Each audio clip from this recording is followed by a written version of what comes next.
Hello and welcome to a very special episode of a Cozy Christmas podcast. My name is Art, I'm your host, and it is the podcast's 1-year anniversary.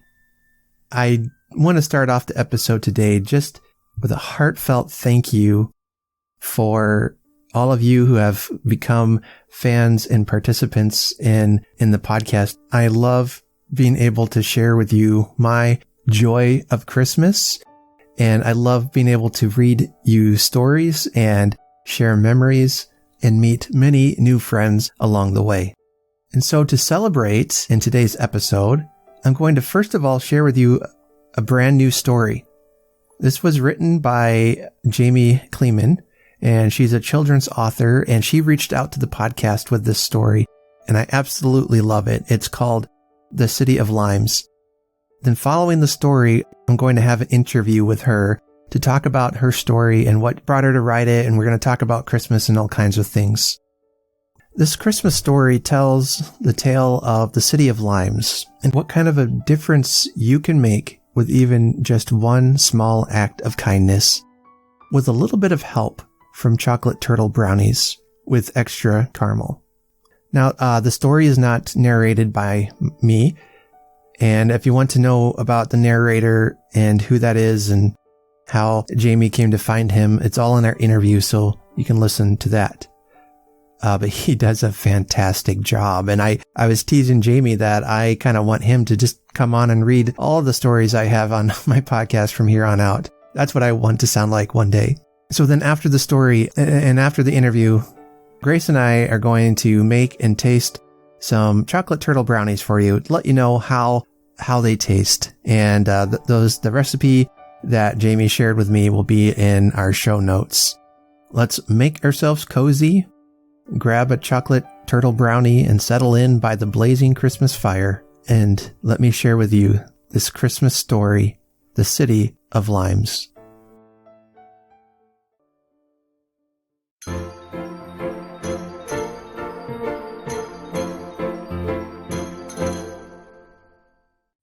The City of Limes, a holiday tale by Jamie Kleman. Dear friends, it is nearly Christmas. The streets are blinking with lights and the malls are humming with shoppers. But I haven't stepped foot in one store this holiday season. I have decided that my gift this year will be to tell a story that happened a long time ago. My present is to share the words that have been told to me every Christmas Eve since I could crawl onto my mother's lap. I hope this story brings the same light into your life as it has to mine, and as it has to everyone in my family for generations. I should start by telling you 2 rules my mother has always lived by, words of wisdom that were passed down to her and that she repeats to me whenever necessary. Never doubt that one person can make a difference, and always put extra caramel in your turtle brownies. This advice will make much more sense when you learn of the city where my ancestors settled, the City of Limes. You won't find the City of Limes on any map, but rest assured it existed and was a place as sour as its name. The people who lived there were jealous and greedy. The main concern of Limers was how much money did they have, and most importantly, was it more than the next person? It was a dark city where people did not shake hands, did not say hello, and never shared a horse and carriage ride. There was not even a light on the sign that marked the entrance to the City of Limes. The Limers felt if you weren't rich enough to know where the city was located, you did not deserve to visit. In the midst of all this sourness, however, there was a bit of hope. A woman by the name of Crystal McGrin had lived in the City of Limes her entire life. She did not know the meaning of the word greed, and envy was something she had no time for. Crystal spent her days helping less fortunate people from neighbouring cities, playing the piano, and baking as much as possible. She was a bright, happy, and kind person. Definitely not your typical Limer. Now, because Crystal was such a cheerful and spirited lady, Christmas was her favourite time of year. She would begin preparing for the holiday as soon as the Thanksgiving dishes were done. Crystal would find the plumpest tree she could fit in her home and dress it in twinkle lights and homemade decorations. She carefully dried limes and painted ornaments, then dangled them from ribbons on every branch. Strands of popcorn and cranberries wrapped the evergreen, and a cinnamon stick star crowned the top of the tree. One year, after the snow had melted, Crystal knew it was time to take down her Christmas decorations. It was with a heavy heart that she carried the boxes up from the basement to begin packing. For her, tucking away the ornaments and stockings was like saying goodbye to old friends. And then she was struck with an idea. Why say goodbye? She had plenty of rooms in her home. Why not keep one filled with Christmas all year long? And so it was. Crystal McGrin filled her parlour with every Christmas item she had ever owned or made. An old-fashioned Santa stood by the glowing tree she was able to keep alive with a deep pot and plenty of soil and water. Garlands trailed down the banister and onto the piano where she sat playing Christmas carols while treats baked in the oven. A holly wreath hung from her door, and she flanked the entrance to her home with 2 little spruces adorned with shimmery bulbs. Crystal had never been happier. As winter gave way to spring, the McGrin home was still aglow with the warmth and spirit of Christmas. But while Crystal was busy being merry, the Limers were busy being as cold as the winter that had just passed. Even with the promise of budding trees and grass, the city of limes was filled with grumbling, heads pointed down, and hands stuffed stiffly in pockets. On an early morning in March, much to her dismay, Doris Glassman had to drop by Crystal's to borrow an egg. Doris had lived next to Crystal for years, but had avoided contact with her neighbours like any sensible Limer would do. But on this morning she was desperate, so she made the short trip down the cobblestone street to the McGrin home and rang the bell. Crystal greeted Doris as if they were sisters. She ushered her in and sat her promptly in the parlour in front of the twinkling tree. Before Doris could remark on the ridiculous Christmas room, Crystal served her mulled cider and a piece of pumpkin roll as she set off to get 1 extra large egg. When she returned to the parlour, Crystal noticed her neighbour still taking in every inch of the decorated room. She explained what she had done, as Doris merely shook her head in disbelief and possible disgust. But Crystal was not easily discouraged. She invited her guest to reach in and pick a gift from one of the knit stockings hanging over the fireplace. Much to her own surprise, Doris found herself walking over to one of the pointy red and green stockings and plunging her hand down as deep as it would go. Just curiosity, she told herself. Her hand emerged with a small box wrapped in brown butcher paper and gold ribbon. She unwrapped it quickly to discover a pale blue sachet filled with fresh lavender. Crystal told her it would go nicely in a drawer or under bed pillows. Doris Glassman barely acknowledged the gift, or the egg for that matter, and made a quick exit back into the quiet darkness of her own home. But Crystal noticed, with a grin, that the pumpkin roll was finished, the cider had been drained from its mug, and a smile may have possibly tiptoed past Doris's face, even if just for a moment. Although the Limers did not like to make small talk. They certainly did not mind passing along little bits of gossip, especially if it was something that made someone else look foolish.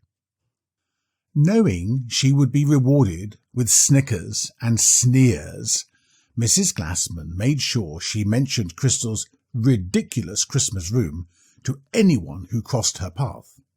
She took great pleasure in the nasty responses.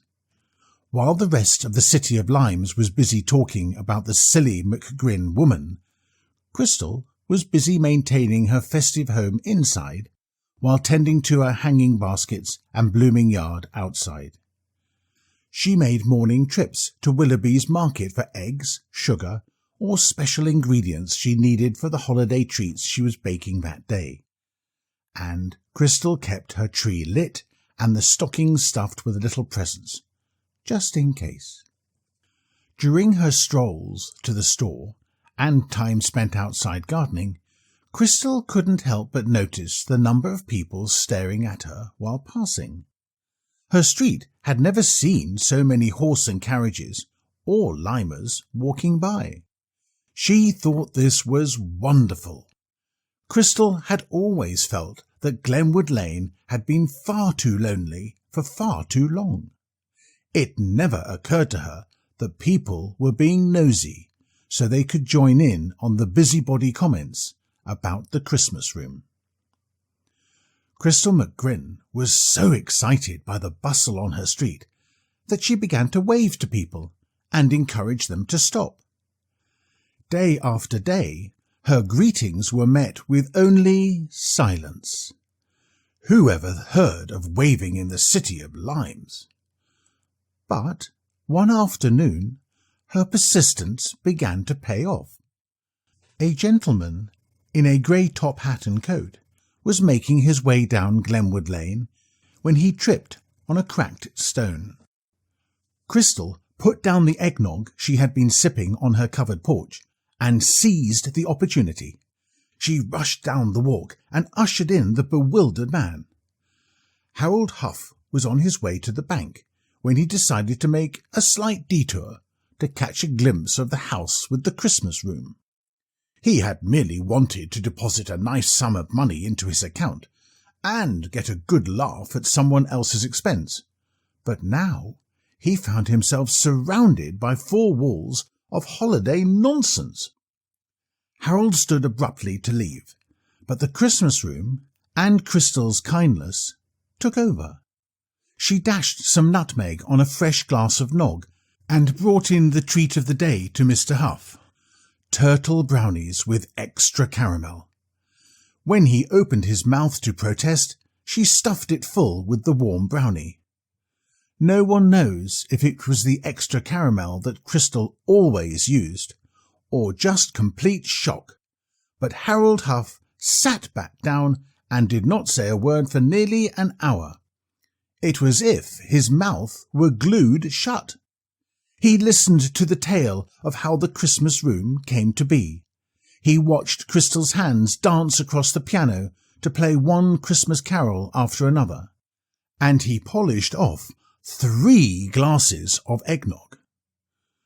When it was time to leave, he was persuaded to reach down into a long green stocking with red piping. Mr. Huff raised his hand to find it filled with a beautiful mahogany pen.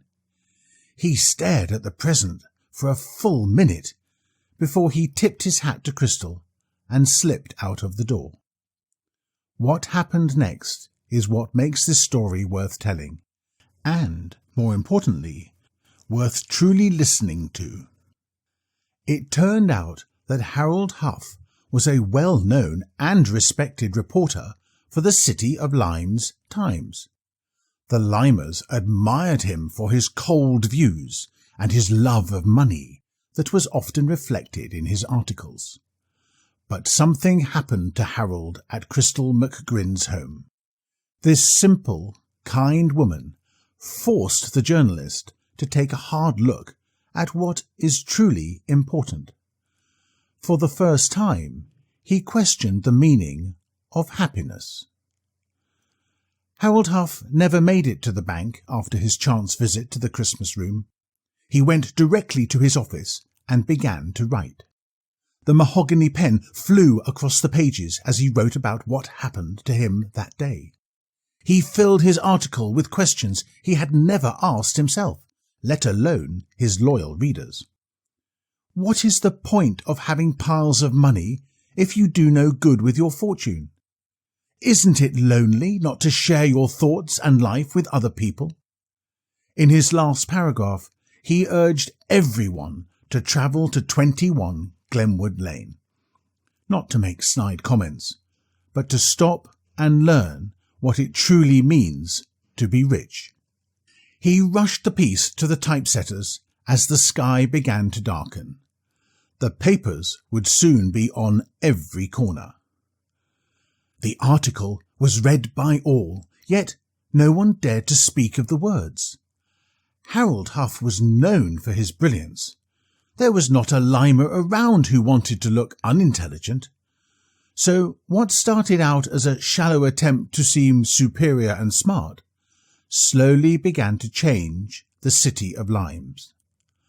One by one, men and women stopped by Crystal McGrin's home, so they would appear as bright as the famous reporter.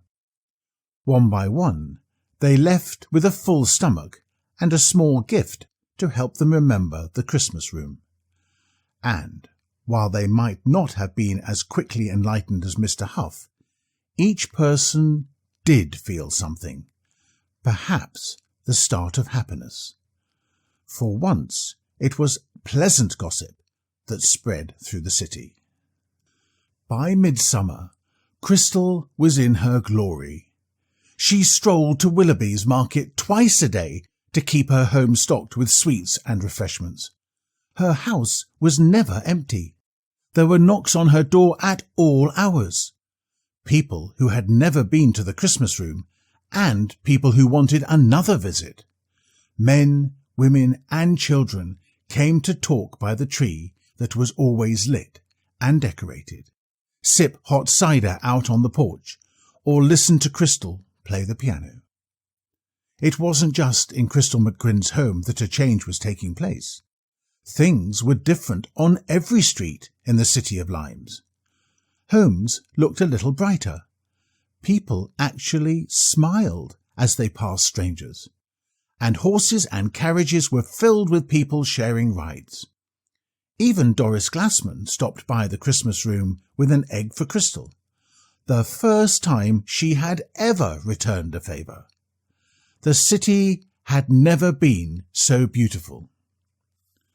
But, just as things looked their best, one man believed they were at their worst.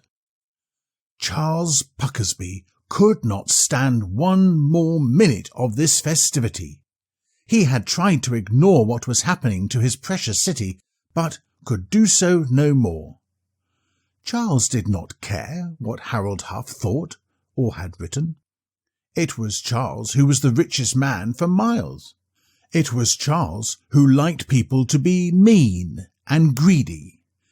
And it was Charles who was going to do something about that Crystal McGrin woman.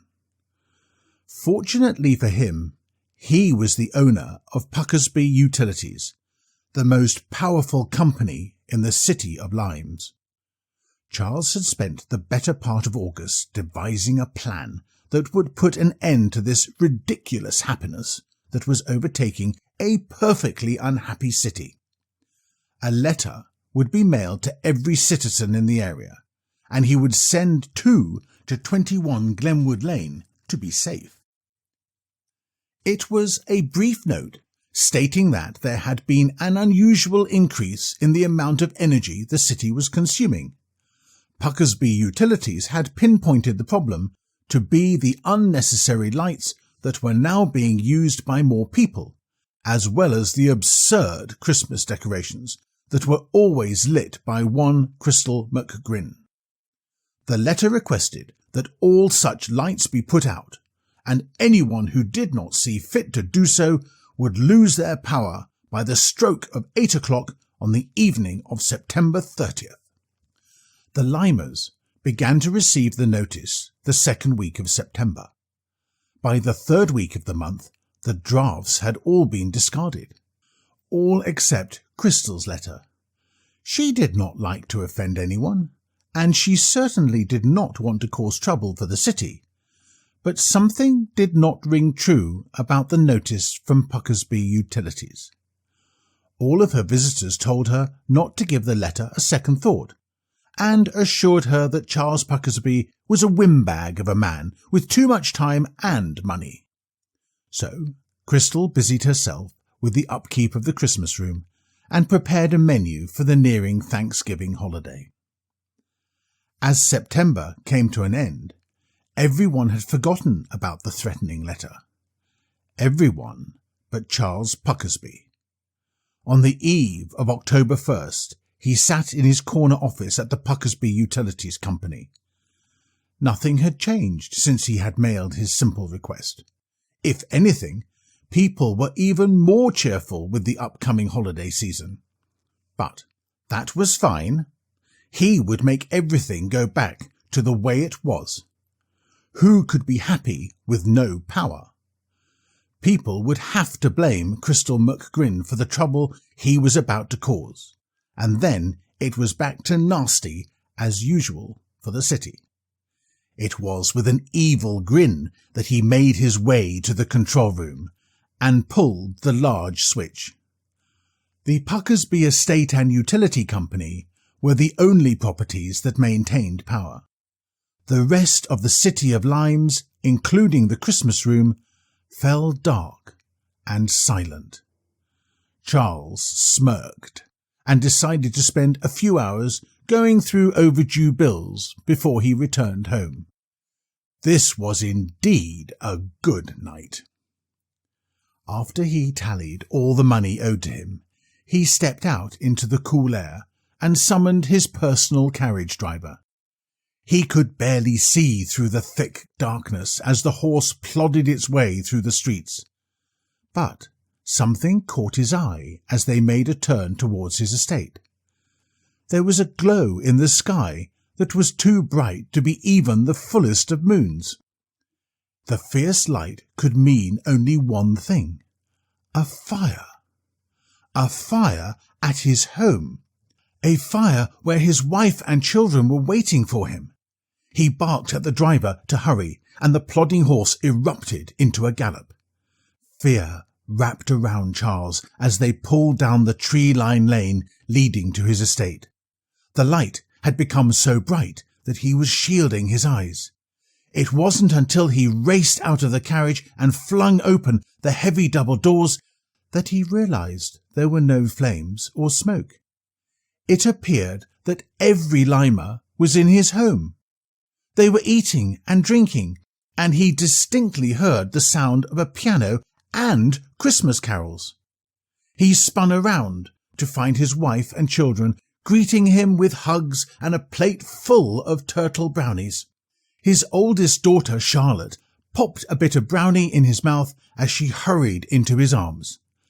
And once again, no one knows if it was the extra caramel in the brownies that kept Charles quiet, or the sheer relief that his family and home were safe. He simply watched and listened in disbelief as his wife explained why the entire city was at the Puckersby estate. When the City of Limes had lost power, the Limers met out in the streets with candles to determine a plan of action. It was easy to guess that Charles would not allow his own home to go without light, so they decided to take the candles and make their way to Puckersby's house. Their first stop was 21 Glenwood Lane. The Limers gathered every decoration from Crystal McGrin's Christmas room, including the tree and lights, and marched them through the streets. When they arrived at the estate, Rose Puckersby greeted them with sincere happiness. She had never understood the sour side of her husband, and she longed for a little company and cheer in the lonely mansion. Rose and her children found a home for every candle and decoration the people had brought. The tree was set up. Crystal went to work in the kitchen, and groups gathered around the baby grand piano to sing carols. Charles Puckersby had never been grateful for anything but money. But on that night, he gave thanks that his beautiful family was safe from harm, and that they had never looked healthier or happier than they did in the glow of the hundreds of candles. After he finished chewing the last of his turtle brownie, he made his way through the crowd and found Crystal McGrin. He did not say anything to the kind woman, but his outreached hand said it all. The house exploded with cheers, and history was made. It had been nearly a year since Crystal had the idea to share her special room, small gifts, and happiness, when the city decided to repay her generosity. On Christmas Eve, every horse and carriage in the city surrounded Crystal McGrin's block. Limers were spilling out of carriages as they called out for Crystal to accompany them on a ride to the edge of the city. She joined in the festivity, thinking this would be a wonderful tradition each year on the night before Christmas. After a short journey, Crystal's carriage pulled to a stop, and limers, young and old, sang out "Merry Christmas!"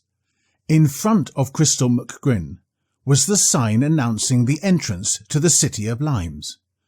But the sign had changed. The letters had been rearranged to read "The City of Smile." "Welcome to" had been added to the sign, and a bright light now glowed proudly on the words. A light that had been set up by Charles Puckersby himself. The City of Smile is a bright and happy place to live to this day. Each generation knows and honours the name of Crystal McGrin, and at Christmas time, every family of Smilers makes a batch of turtle brownies and recalls what one woman, and an extra bit of caramel, did to turn a dark and sour city into a place of light and joy. Friends, I hope you enjoyed the story as much as I have my entire life, and I wish you all a very merry and bright Christmas. Yours truly, James Puckersby. You have been listening to The City of Limes, written by Jamie Kleman, read by John Colley.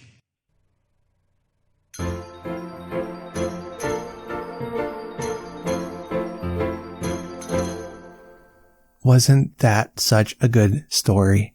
If you want to hear it again, it's on YouTube right now. It's free to listen to, and I'll have a link in the show notes to that video. And I know Jamie would love it if you shared that story on your social medias, on whatever platform you're on. And right now with Christmas in July, perhaps people are in the mood for a little bit of a Christmas story. Please feel free to share that with your friends and family. Even better, if I can get a plug in here for myself, share this episode. But yeah, share the story, share this episode with your friends and family. I think it has such a powerful message for today that one person can make a big difference.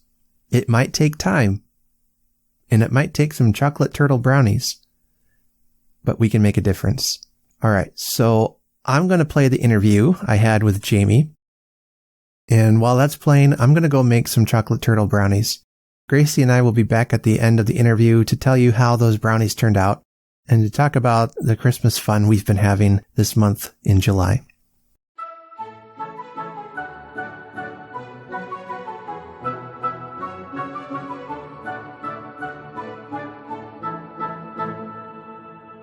I'm here today with the author of the story we just listened to, The City of Limes. Her name is Jamie Kleman, and she's an author, TED Talk speaker, and believes in the power of small books that convey big messages. So, Jamie, welcome to the Cozy Christmas Podcast. Thank you so much for having me. First of all, just want to thank you for letting me share your story on the podcast. It's a lovely little story, but like you say, you love the stories that carry big messages, and this one has a huge message to it. So thank you for that. That it was a very good story. So I really appreciate you sharing it with your audience and just, taking the time to listen and get that message. So I appreciate that. Yeah. Yeah, I was hoping, and I think I told you in our text messages, but I was hoping to find more new stories and authors who want to get their story out. So I was really excited when you sent me the text message. So I appreciate that. Most of the folks here probably aren't familiar with you. So why don't you go ahead and introduce yourself and a little bit about what you do? Sure. Well, I said I'm Jamie Kleman. I write children's books. Typically I write shorter books that rhyme. Even though my kids are now 18 and 21, I can't believe I'm saying that. I still lean towards, small rhyming books that I hope convey big messages. But this was something really different for me. I actually wrote this story originally 18 years ago, and I've been sitting on it.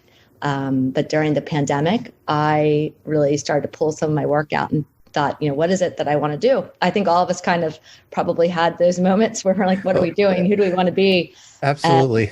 So I really took some time I got a website together with all of my children's books on there. I recorded some of them so that they'd be available for kids to watch and they could see the pages turning and hear them. I put my TED Talks on there, as you mentioned. I've done some 2 TED Talks, and I thought, I really have things I want to share with the world and some messages, and I really want to work on that. So not only did I, post my current work, but I pulled out a box with some of my older things, and I saw City of Limes, and I thought, oh my goodness, I've been sitting on this, and I made some edits. When you heard Willoughby's Market, that was I didn't have a Will at the time, but my kids' names are Will and Abby.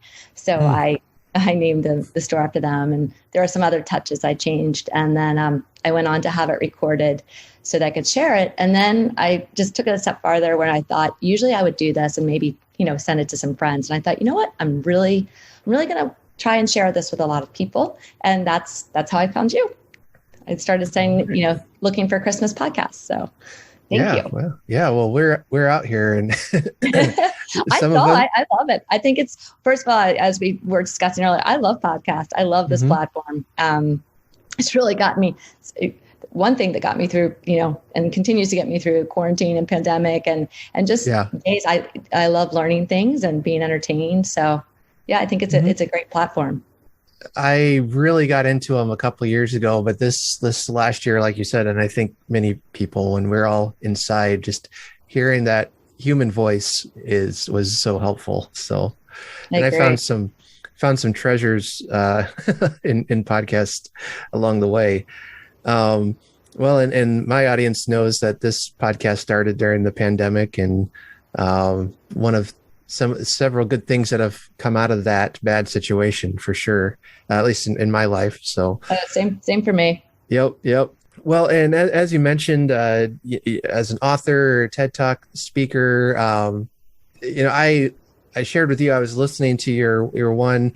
It's called "Pass It On: How to Make a Monster Difference," and in that one, you talk about the word "just" and how that was kind of a monster in your life, keeping you from doing the things that your mind or your heart desired to do. And for sure. Yeah, I think that's a message we need to hear today.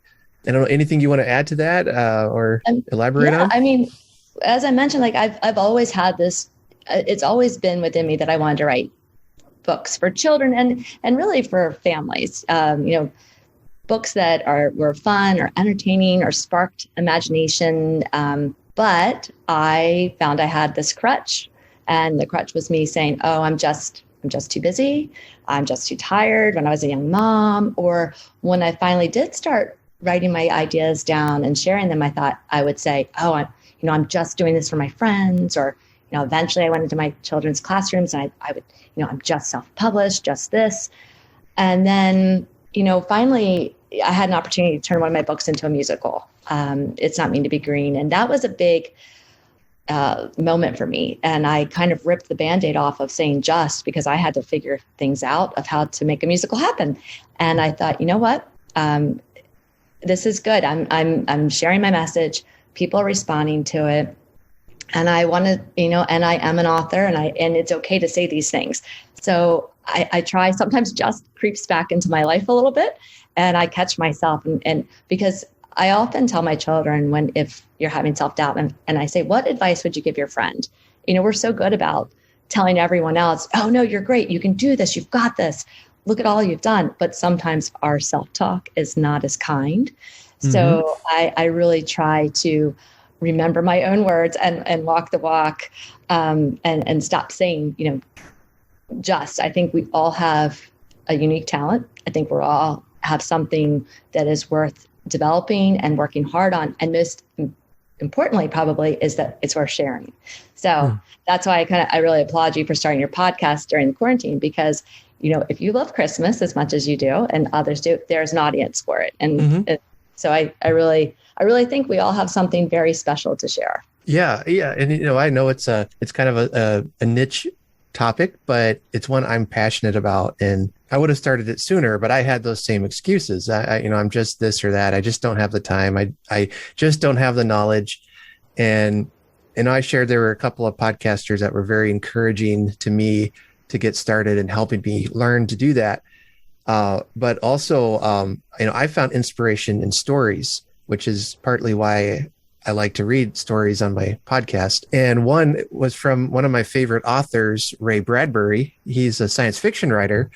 And he had said years ago about doing things. He said, just do it. Don't think about it. Don't plan it. Just jump in and do it. And he has this quote he says, jump off the cliff and build your wings on the way down.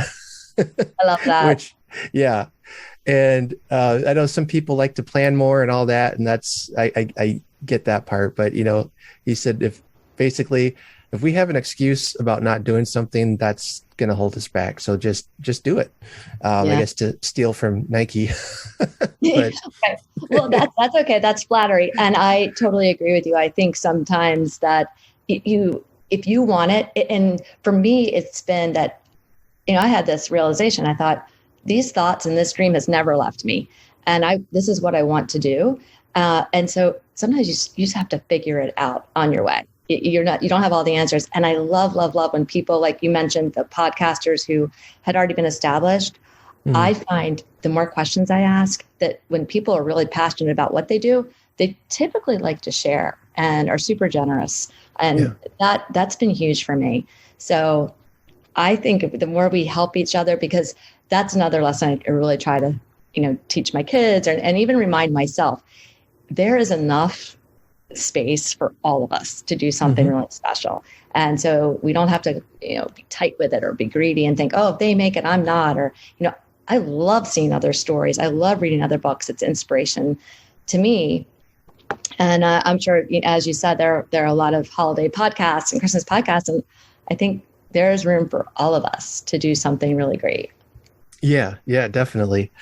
So let's kind of shift gears here and talk about this wonderful story, The City of Limes. I love the names you have of the characters in the city. It's very almost Dickensian, that when you hear the name, you understand the personality. And when you sent the story to me, I started listening to it, having no idea what to expect. We get solicitations a lot, with different products and things. And some are like, oh, this is really good. Others are, ooh, that's well, good for you. Keep trying, but after about 5 minutes, I'm like, oh, this is a good story. I need this on my podcast. So thank you. I almost just stopped it right there and sent you back a message, and it said, yes, whatever you want. But I was so excited when I got your response, by the way. So that really made my day. Well, I thought, okay, I'll at least finish the story out and make sure it's good as well as it started out. But yeah, it's such a great story. Very on its own, just a very cozy story. The narrator is, oh man, I want him just to read all my stories now. Completely. He's such a gem. He is a gem. But so the story tells the tale of the city of limes, kind of a sour place to live, it sounds like at the beginning. You want to tell us a little bit? I know we just listened to it, but tell us about it, and how did you come about to write it, and how did it get here? Okay. Sure. I'd love to. So I had heard or read at one point in time that It's a Wonderful Life started out as a Christmas card that was sent out. It was a short manuscript that I believe his name is Philip Stern, sent it to like 200 people, his friends. And his dream was to have it. He wanted to have it made into a special, I believe, but he didn't have any idea what was about to happen. And I became really interested in making my Christmas gift a story that I wrote. So in 2002, I thought, I want to write it. I started thinking about it in the fall and thinking, what do I want to, because like you, Christmas is on my mind a lot, and how I'm going to celebrate that holiday. And I was a young mom, but I just had my daughter at that time, not my son. And I thought, okay, I'm going to write a story. And I'm very interested when an author creates a small world, for me, I lean on the younger side. I loved the 100 Acre Woods, A.A. Milne, but you know the personalities of all those characters. So I thought I'd love to create a town or something. And I do a lot of thinking in the car, and a lot of thinking grocery shopping, and a lot of thinking unloading groceries. And I was holding a lime in my hand, and I thought, what if I created a town or a city around this lime, the idea of a lime. And I thought, what comes into mind? And, greedy and sour and jealous. So that is where I first had the idea of a lime, and I started making notes. And then some character names started to pop in my head. As you mentioned, you hear it. I love that when you kind of hear a name and you're like, ooh, that sounds evil. Or I like that idea where it leads you. So, I also like the idea, and we talked about messages. I love the idea that a person can make a difference and can change things. And I like the idea that people eventually who you think aren't going to be open to it, turn around and open their minds. So I thought, who am I going to have do this? And that's how I started developing characters. And then it was really exciting to me when I love wordplay as well. I love like crossword puzzles and word jumbles and making words out of other words. And I wrote the word lime down, and I started playing around with the letters, and it hit me that it could limes rather. And it hit me that it could be the word smile. And I thought, oh my gosh, I have it. I've got it. And then I just started to kind of back into everything. Yeah. When I first listened to it, then at the end, when the city of limes becomes the city of smile, I was like, oh, that's cool. What did she do? So I looked at it and I thought, well, just put the S at the beginning. No, that's a slime. That's not right. But then I realized, oh yeah, it's all jumbled. But that's neat. Yeah. Yeah. I've always loved like letter play and word play. So that was an exciting moment for me. Yeah. One of the messages of your story is, and it's in the story, it says that never doubt that one person can make a difference. And I guess one of your main characters, Crystal, she loves Christmas. And one year she decides to keep Christmas up in her house in one room all year round, and to see how from that little decision, she begins to reach people one at a time, and it just, pardon the pun, but it snowballs into impacting this entire town. Let's see, a little Christmas spirit and some turtle brownies too come into play, which I have never had, but they sound really good. I'm going to send you the recipe. Okay, good. Yeah. We were talking about that, and I think Grace and I are going to make those and try them out for you guys. So that would be wonderful. Yeah, and if it's all right, I'll share that recipe too. Oh yeah, I'd love that. No, assuming we like it, but yeah. I love the idea that Crystal first of all, I thought her name, Crystal, just seems magical to me. Shiny, hopeful, spirit. And then when I realized I was going to name the city of Smile at the end, I thought it would be fun to have her name have the word grin in it. So then I did the Crystal McGrin, and it just, sometimes you get lucky. Well, for me, and it just kind of pops in my head, and Crystal popped in my head right away. And so, yeah, I knew she was going to be a magical character. And what I love about her is that she is unwavering in her positivity, and she'll wave, she'll invite you in whether you want to or not. And she kind of has no time for negativity or thinking, greed, or thinking that you're not having a great time or, Right. or just enjoying life. She wants to stay positive. And, luckily she does start to turn the city, and they follow her lead. Mm-hmm. Yeah. Again, it speaks to the power that we can have to make a difference. I mean, to be honest, both good or bad, Yeah. We just need to be aware of that, even our bad attitude can be infectious, or our good attitude can be. And it's certainly much better to smile than to be a lime, I guess. Right.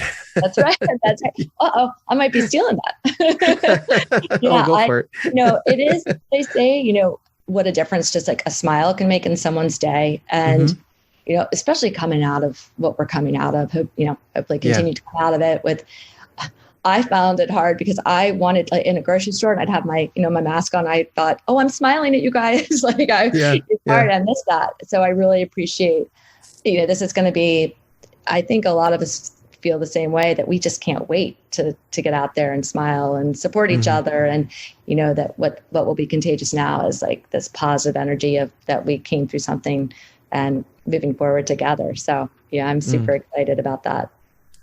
Yeah. One of the things I want to learn from this story is just that, even as you're saying, the power of a smile. I was reminded a couple of weeks ago, we had been traveling back from a college visit with my son, and we stopped at a McDonald's, and the lady working there was really having a bad day. I mean, she was letting everyone know it too. Somebody had asked her when McDonald's would open up again to have in dining, and she just went off yelling and talking about how nobody wants to work anymore, and we're all understaffed and all this stuff. And, there's a long line, and people were getting frustrated, you could tell. And she's just had it. And, in those moments, we could criticize and say, oh, what a terrible lady working here, and responding that way. But learning to look at it from her perspective, I mean, she's probably overwhelmed working at a job, honestly, a very thankless job. And hey, and my wife is really good at this, to say, to smile, to be kind, to let them know, we see you working hard. We're not frustrated by the wait. It's okay. We want to be that bright light of happiness to them, because I'm sure they face all kinds of angry people all day long. So yeah, no, I agree. It's difficult. I think what you said when you say we see you is so important. Like I love that. I see you, I hear you, I see what you're doing. I think it does go a very, very long way. One of my favorite things I really can't wait to get back to I've done some virtual author visits during this time, but to be with kids, and you can see sometimes a shy one, but they're interested, or maybe they're really good at drawing, but they haven't put it out there yet. I love connecting with them, saying, I see you. I see what you're doing. You're doing great. And honestly, vice versa, just to get one, teacher or student who might come up to you afterwards and say, I liked your story and I learned something from it. That will keep me going for weeks. So I think we really can do that for each other. We can see each other, and we can encourage each other, even with a smile. Yeah. Yeah. It's powerful. And my wife is really good at that, but she said, it's kind of a deliberate choice she had to make. I remember it starting, I don't know, 8-10 years ago during Christmas time, of all things. And, going to Walmart, going to the grocery store, places like that. And everyone's just overworked and exhausted. And she's like, you know what? I'm going to put my Santa hat on. I'm going to smile at people. I'm not going to get in a rush. It's not their fault. I'm just going to try to be happy. She's Crystal McGrin. Yeah, absolutely. There's another quote I love that again, I have to remind myself. I want to think I'm living it all the time, but I have to remind myself. And I don't know if it's a quote or more of a mantra. It's live in the solution. So we know what the problems are, like maybe it's the line is long or this or whatever it may be, but it doesn't do us a lot of good to dwell in the problem. So I'm always looking to live in the solution. And, I had this just the other day before I reached out to you. I thought, oh man, I really want to get my work out there. I wanted, oh, it's so hard. It's this, you can start to have a little pity party. And then I thought, all right, what is the solution? I know it's hard. I know there are a lot of people, but we also have all these awesome outlets now. So start sending it out. And when you send things out into the universe or you put positivity out in the universe, a lot of time it comes back to you. So I think it all goes to, again, people can make a difference with their attitude, their words, and, we can really support each other. Yeah. And it's such a needed message today for sure. In the story, as we get the character next of Harold Huff, I believe his name was, the reporter. And I love that I think it was that part in the story where he opens his mouth and to say something maybe, and she just pops a brownie in it. Yeah, very Crystal. Yes. Here you go. I don't know what you're about to say, but eat this. Yeah, no, it's perfect. And I did Harold Huff, and I also got very excited with the City of Limes Times. For some reason, I was like, oh, that's like I get super excited about little things that either rhyme or wordplay. And I named him Harold, Harold, Herald, like a play off that word of delivering a message, since he had an audience. So, oh yeah.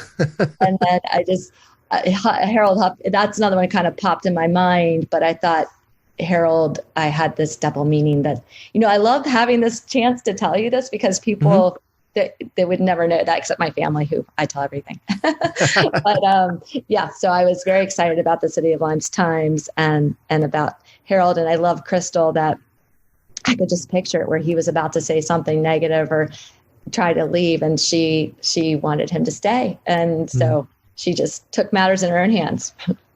Yeah. Oh, and that the gift he got was a pen, which is so neat that it's just this little thing, but it's, hey, this is something I'm going to use. Yeah. In my last episode, I was interviewing a playwright, and she was talking about how when she was a kid, she got really strange gifts from her family. She'd get paper or Post-it notes, pens, the stuff like that. And she said, and now, I'm a writer, I'm a playwright. So maybe that was the Christmas miracle I was looking for, Oh, that's so neat. I love that. Yeah. Yeah. That was another little bit where Crystal, you wonder, or you can guess she's got a little bit of magic in her because she knew where to point him to find the pen and what stop to go to and reach deep and get it. And there is a great Christmas special. Now you'll know it. I know it. Where, oh gosh, I know the heat miser and snow miser. Oh yeah. But the guy who wizard over the mountains, and he gets a little, I think it's a train, and he says, a choo-choo, I've always wanted a choo-choo. And it starts to melt him because he was given the right gift at the right time. And so that was the pen for Harold. It just, in addition to the experience he was having at Crystal's, it was just, he held it and he knew what to do with it. So that was a little bit of magic from Crystal. And I like that. I mean, I know it's a short story, so this all happens, within the half hour of the story. But when you really think about it, in the timeline of the story, it's taking time to make a change. It's not immediate. It's not overnight. It's one person at a time. But then it eventually finds its audience and it begins to change people. Yeah. I mean, it takes her almost a full year. It takes some time. And that's what I love, the persistence of Crystal, and that she just never stopped. And I love that, Harold, he changed quickly. He had an aha moment, but the rest of the town took a little bit longer. They were just trying to keep up with him, and they were trying to look as smart and intelligent as he was by saying, oh yes, this made a difference. But then it's like anything. You do it enough and it starts to become a way of life. So then it caught on. But we do get to one fellow who seems to be having a hard time, Charles Puckersby, which is a wonderful name. I mean, I was excited about that one too. Yeah. I thought, Puckersby, you hear pucker and it's sour and tart and lime. And also, I mean, that is a definite nod to Potter, Mr. Potter in It's a Wonderful Life, old Potter at the bank. Now, luckily, this Puckersby turned it around. But, I had this image when I was creating the city of having one person who was really powerful that was going to be a challenge. And that was definitely my Puckersby. And in the course of the story, he tries to, he shuts the power off in town. He's trying to stop the Christmas light, and if you can get all kind of metaphorical with that, that's was great. But what I love is that they decide, hey, here's the one house in town that has power. We're going to go there. We're going to bring Christmas there. Right. And he comes home. It's a house big enough for everybody. Yep. And he comes home and even his own wife is, like, oh no, what are you doing? Yeah, no, I love that. And I love that, she kind of did what Crystal did to Harold, where she just, they put a brownie in his mouth and he had to take it all in and kind of take in what was going on around him. I love the image. My ultimate dream is to have this made into a holiday special. And I honestly don't know. I could go either way of animation or live action. Like I really could go either way. It would just be a dream come true. That's my goal. But the image of them marching through the streets with the Christmas decorations and the tree and taking it to Puckersby Mansion is one I would love to see come to life. But anyway, I love when she sticks the brownie in his mouth and then he just has to he can't believe what's going on in his own home and he has to take it all in. And I love that moment for Rose and the whole town. I think in the right hands of the right artist, this would be a very beautiful animated film. Yeah, I would love it. Yeah. I mean, there's, as someone, a fellow Christmas lover, one of our major things is we try to make sure we get all the animation, all the Christmas classics, and not just classics, new movies as well. But we, the animations are definitely are big for us. So that would be wonderful. Yeah. And so, no spoilers here. Hopefully everyone listened to the story first, but no fast forwarding through our episodes here. But Mr. Puckersby is changed and the whole town has been changed. And now they are the city of Smile. And then we find out at the end that the narrator, why don't you go ahead and wrap this up? What happened? Who's the narrator and how did that all come together? So the narrator is actually a Puckersby because I thought people might think, well, I was already very excited about changing it from Limes to Smile. And what I really wanted to illustrate is that this really, it changed the city. It changed everybody. And I thought people might think this was just someone who had been told the story, or maybe even someone on the McGrin side of things, but having it be, you can guess whether it was like a great grandson, a great great grandson, or whatever it may be, that it was someone in the Puckersby family that not only had it changed the city, but it changed his family so much that the story was told and told and told and became such an important part of their history. And that he still holds in his heart the lessons of, one person can make a difference. And of course, the extra caramel in your turtle brownies. Yeah. So, it's so funny. I run everything by my family. And at the end, when, sincerely, James Puckersby, I said, did you see that coming? Did you think it was a Puckersby? And they're like, no, they thought it was maybe someone just in the city whose family had grown up in the city, or maybe, a relative of Crystal. But, I love a little twist. Oh, yeah.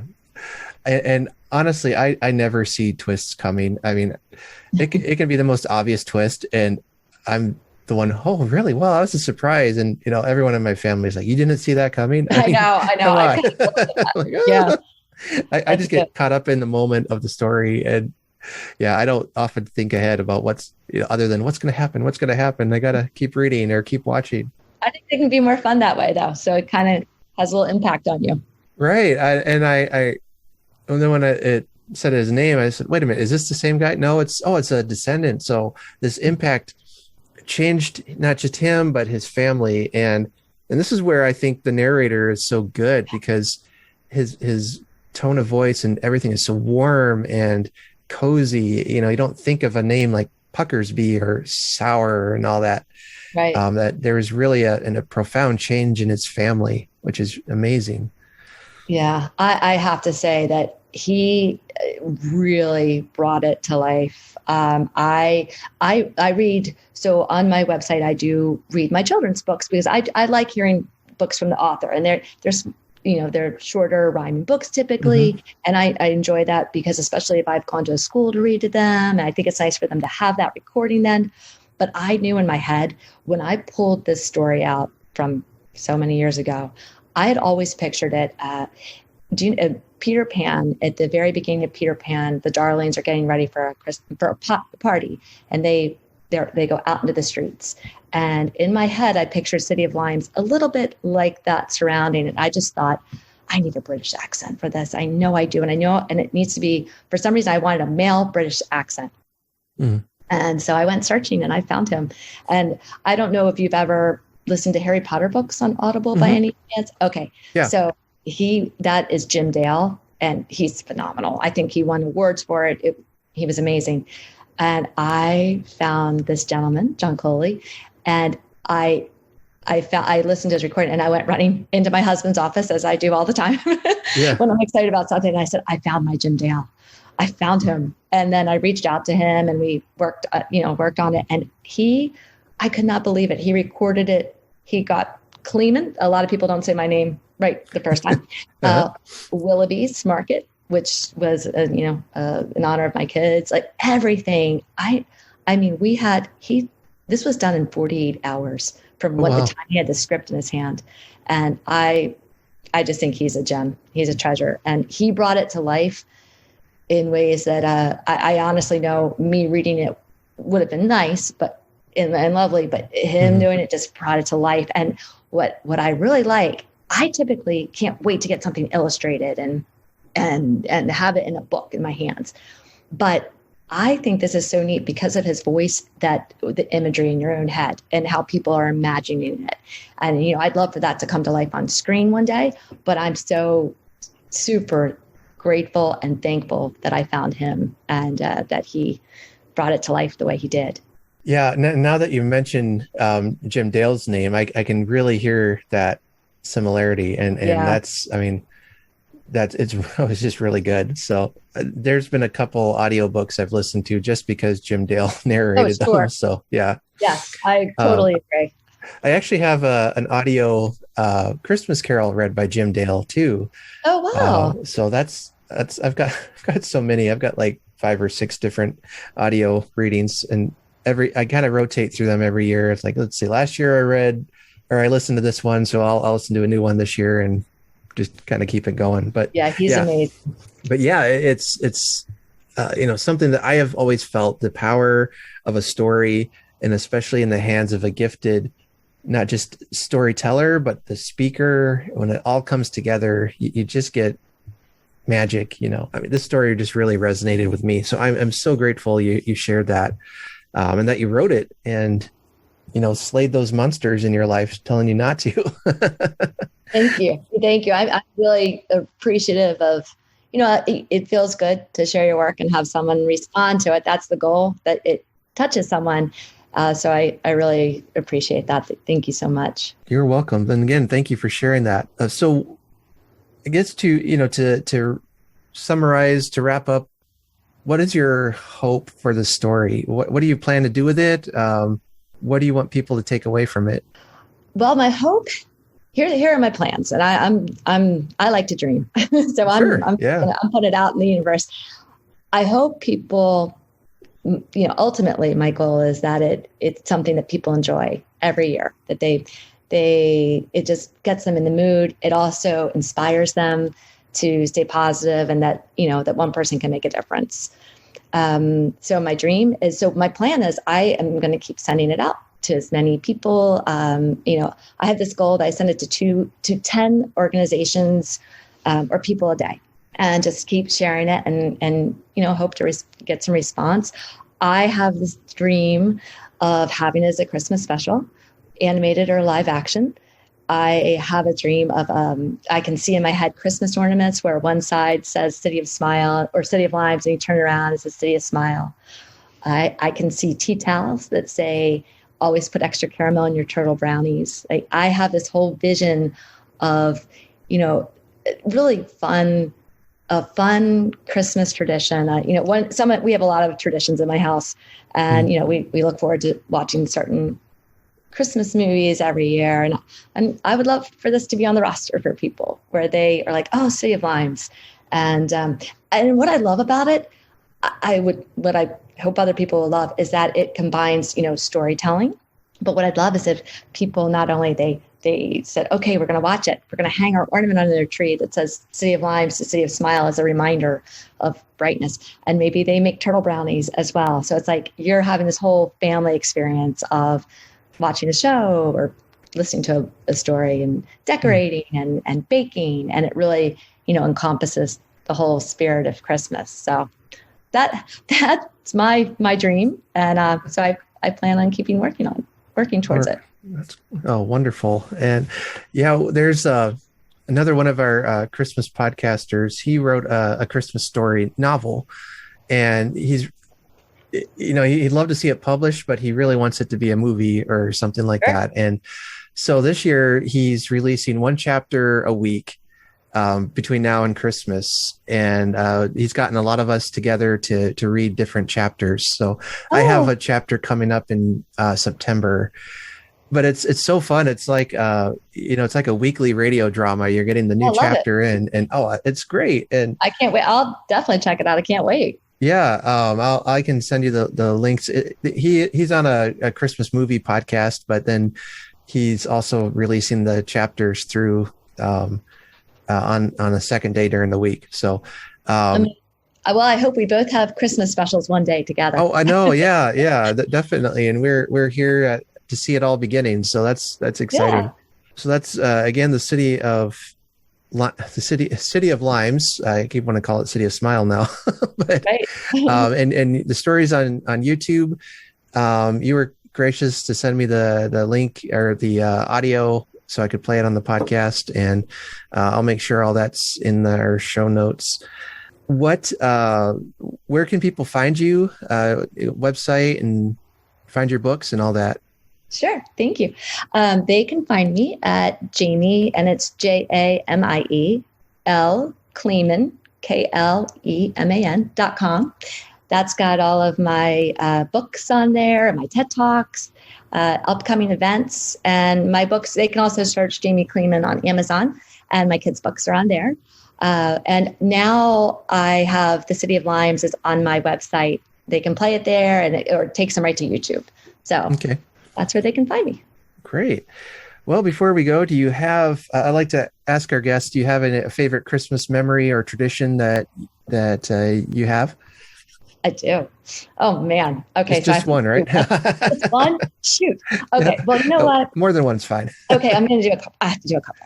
Okay. Do a couple. So Christmas Eve is really special to our family. I almost feel like Christmas Eve is even more of a favorite day for us than Christmas because it's that anticipation. It's this excitement. So we have a couple that are really special to me, traditions, special to all of us, I hope. We start the morning, and this kind of lends itself to light. We have a small neighborhood, and we gather and fill luminary bags and put them out around the neighborhood. And then at dusk, we all go out and light them. And so that's really special. My family and I would like to play a lot of board games during the day. On Christmas Eve, we just know that's going to be like a board game and like popcorn and treats, kind of just a fun day, cookies and baking. Then after we light the luminaries, we drive around and look at other Christmas decorations. We love to do that. Like not just on that night, but that night we always do.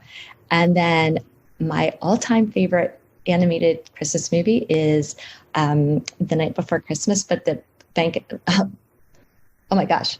The one with the mice, where the clock is not working. Rankin and Bass. Right.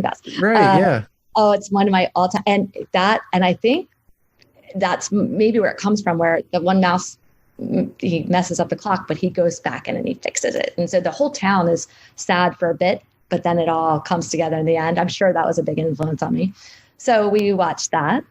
We still put out like carrots for reindeer, cookies, and fun. milk for Santa. And yeah, so it's just that whole day of, a lot of family time.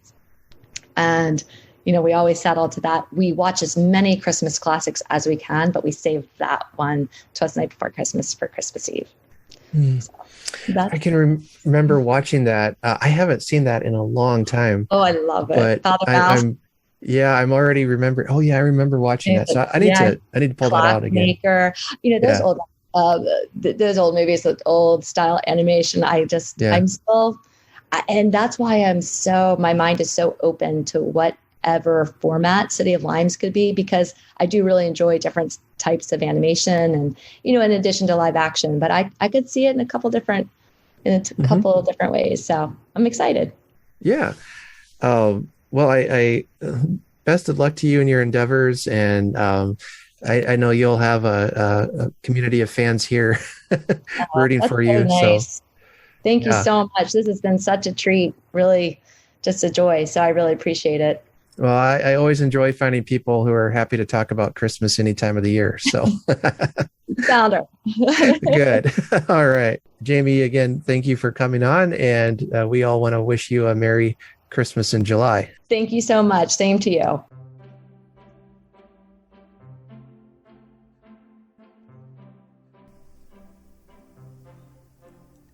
Hey, I think it's working.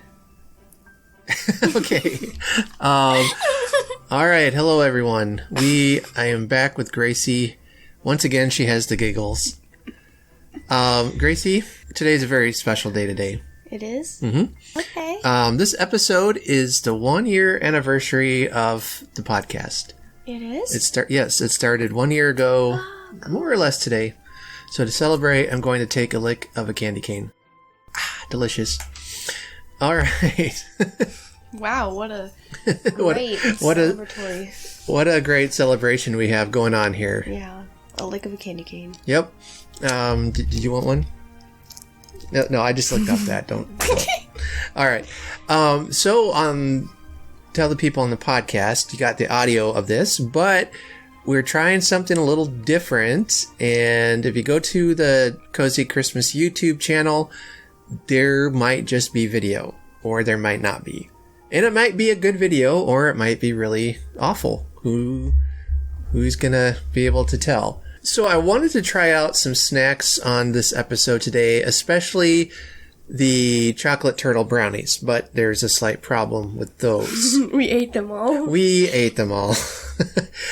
In the story that was in this episode, chocolate turtle brownies play a very important role, and we had some.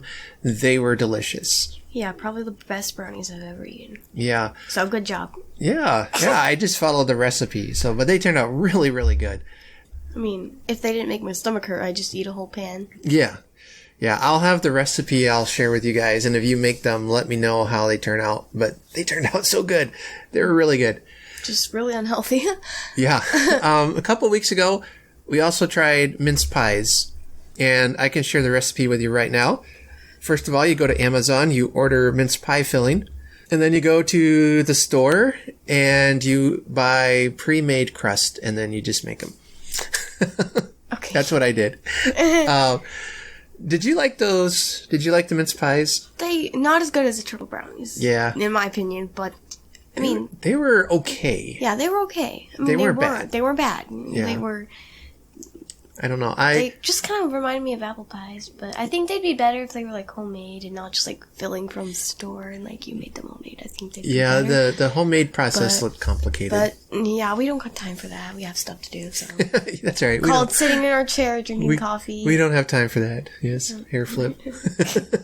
I'm joking. We probably have plenty of time for that. No, it did look kind of weird. Yeah. So I didn't want to try that. I just bought filling, and I thought it was good. Like, I remember taking a bite of mincemeat pie when I was a kid, and it was the grossest thing I had ever put in my mouth. And I used to eat dirt. Oh. So actually, me and my friends, But we used to, when we were little, we would play like baking outside, and we would mix tea with water, or not tea, sorry, dirt with water, and we would call it tea. And one time, me and my friend were drinking it, and we were like, yum, this is good. Oh, well, that's... It basically, like, and then when we would finish all the water, there would just be a giant dirt pile on the bottom. That was probably mud at that point, but we would literally just drink it like it was a soda pop, and we would be like, yum, this is good. And I think about that now, I'm like... Yeah, that's gross. That's disgusting. That's gross. Although some people would say tea is basically just muddy water, but we don't like those people, so... Alrighty. So yeah, we tried mince pie, and I try to make them like they would in England, where it's a fruity mixture in the middle. There's little, I made them in little cupcake pan things, and so they're smaller, more bite size, and I liked them, but wasn't crazy about them. They smelled amazing when they were cooking, though. Yeah, so I'm gonna keep trying, because I really want to like mince pies, and I want to make sure I'm doing it right. So, all right. Well, today's main segment here, Gracie is going to share a few of her fuzzy friends with us. So we talk about her bear friends all the time. You actually are, and hence the video, you're actually going to be able to see some of them. Oh, hello there. So for those listening on the podcast, you can watch the video too if you like, or we'll try to describe them. But this is going to be more of a visual thing. And she's going to see if I can try to keep track of all the names of the bears she brought down. And these are not all of my bears. These are just a small portion. I have lots and lots and lots, but obviously we can't go through all of them. Otherwise this episode would be like 3 hours long. Yeah. If I gave full descriptions of like all 80 or whatever. I can't even remember. Exactly. All right. Well, let's get started here. Okay. So I will have you name this one. Who is this? Hold this guy up. Hold him in front of the camera. There he is.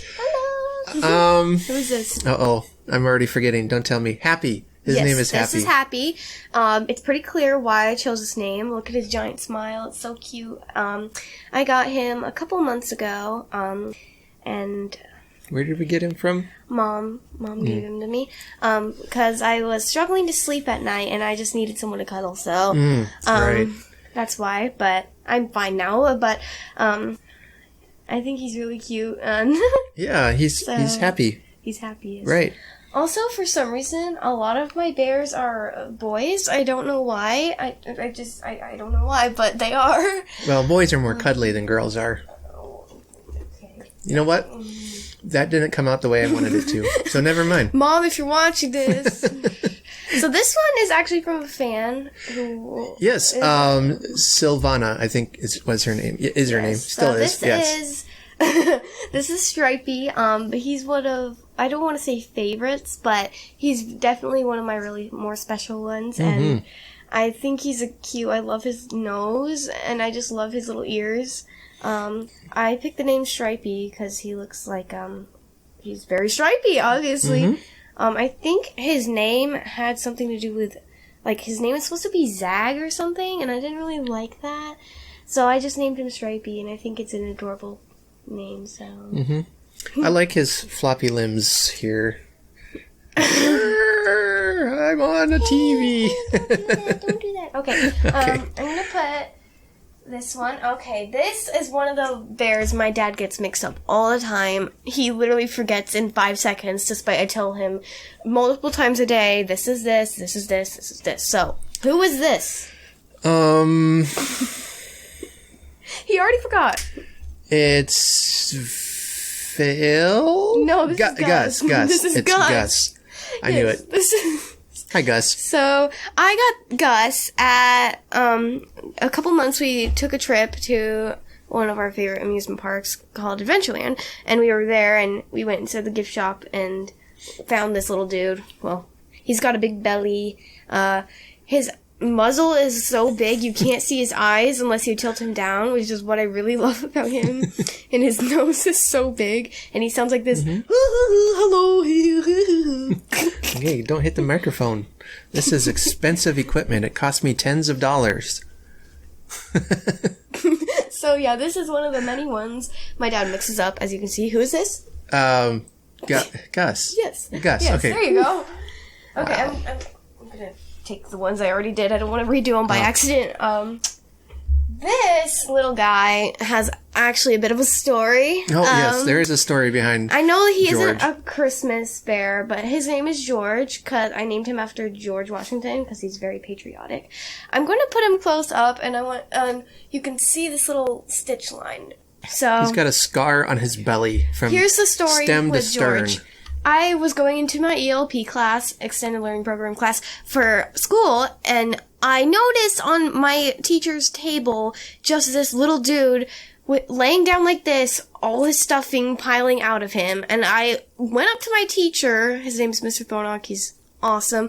And I was like, what did you do to him? I was like devastated. I mean, I wasn't crying or anything. I was just like, what did you do to this guy? And I'm like, he's like, oh, I needed stuffing for something. And I was like, you couldn't have gotten a bag of stuffing or something from the store? And so I told him, I need to fix this guy, or I need someone to fix this guy for me.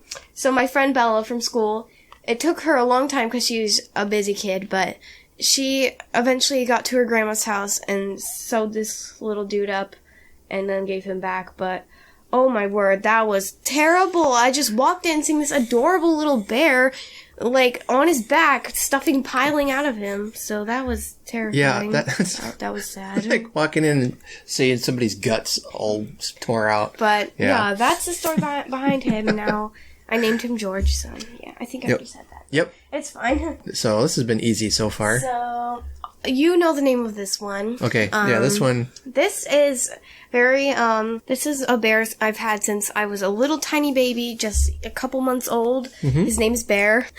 You can see he's very well loved. He's one of my most favorite bears ever because he's very special. I sleep with him every night, which sounds kind of like a toddler thing, but who cares? Yeah. But, so I think we got him at like a 4th of July parade or something, or like just some kind of parade when I was really little, but... Yeah, I don't remember what parade it was, but it might have been Labor Day even.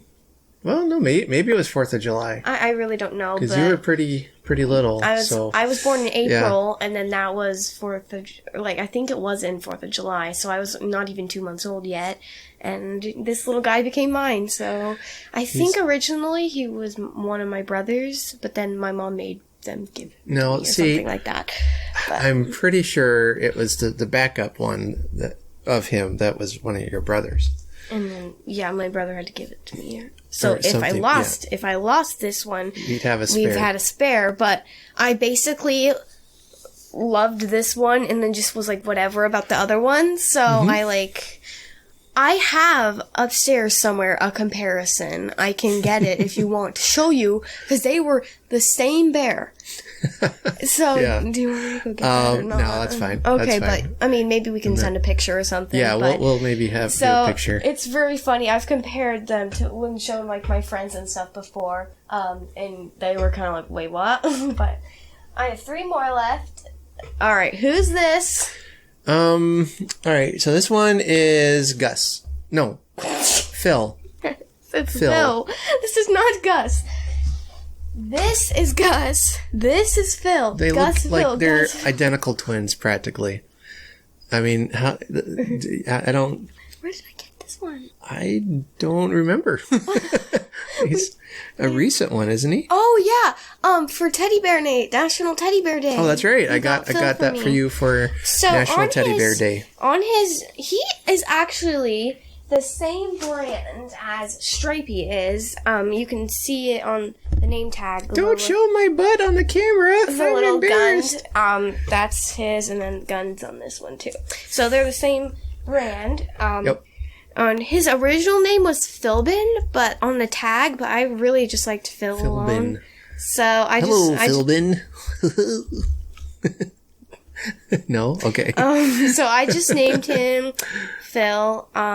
He kind of in this, like, you can kind of tell they're the same brand. They have similar, like, facial trait. Like, they look kind of the same on their face. Oh, like, the nose and the muzzle and the eyes look about the same, just different color. Phil and Stripey are identical twins. Got it.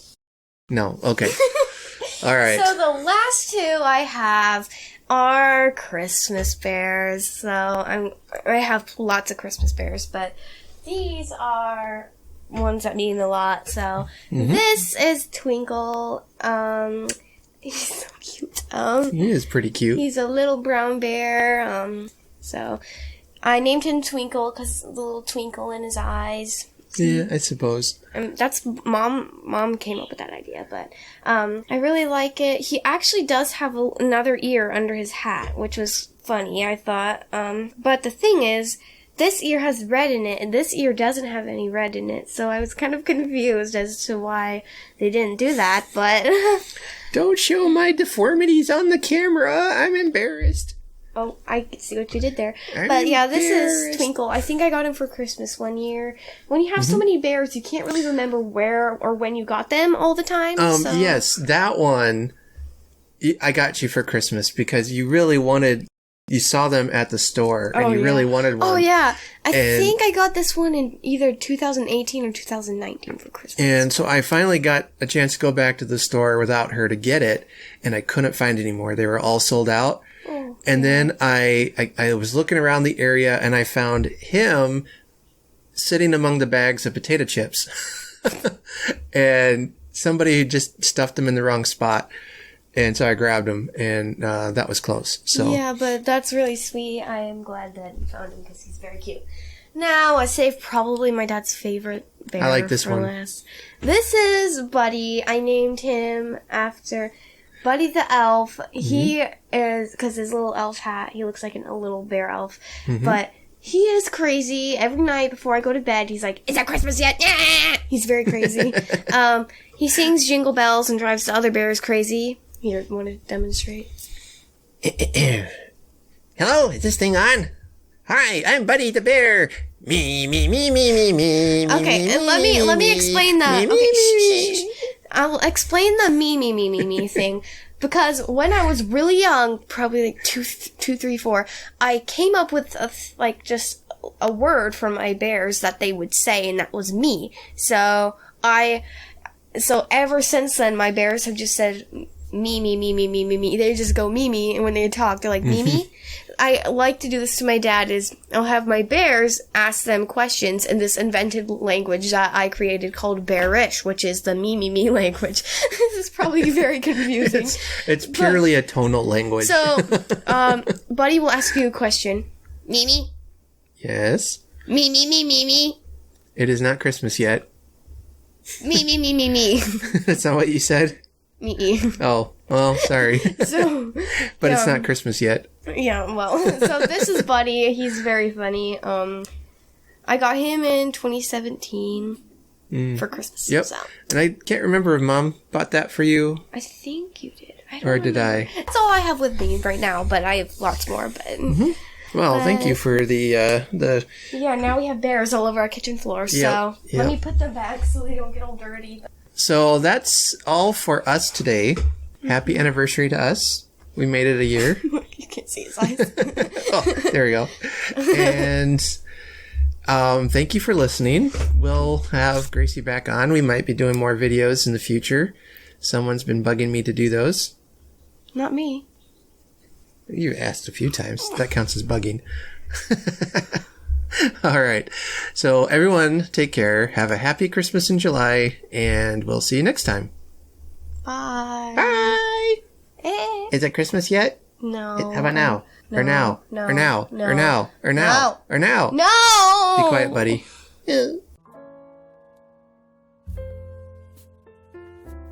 Those brownies were so good. Please let me know if you make them, how they turned out for you. It's incredible. Those are truly life-changing brownies, aren't they? I know this is a long episode, but I appreciate every one of you for sticking with it. So just a couple of reminders before we go. Right now, I will be back on Friday to read part 2 of The Christmas Hirelings by Mary Elizabeth Braddon. We will be getting back to the to the present day in the story to find out what happens when the children show up at Sir John's home to help him celebrate Christmas. Also, just a quick reminder that we do have a Christmas in July contest happening, and you can enter it by liking and sharing the Facebook page or Twitter or Instagram by sending me a Christmas memory or story or tradition. Reach out to me on social media or cozychristmaspodcast@gmail.com. You can be entered by rating and reviewing the podcast on iTunes. And then also, if you want to support us in a financial way, on Ko-fi.com, that's ko-fi.com/Cozy Christmas. And for the price of a cup of coffee, you can help support the show, and the link will be in the show notes. And you'll get 3 entries into the contest for that. And you might be the lucky winner of a coaster cozy for your coffee cup to look Christmassy. I've talked about these in the past, and the pictures are on my Facebook page, so you can check those out. Thank you all so much for this wonderful year that you have spent with me celebrating Christmas. We have, I don't know the exact count, but it's around 43 episodes in the can.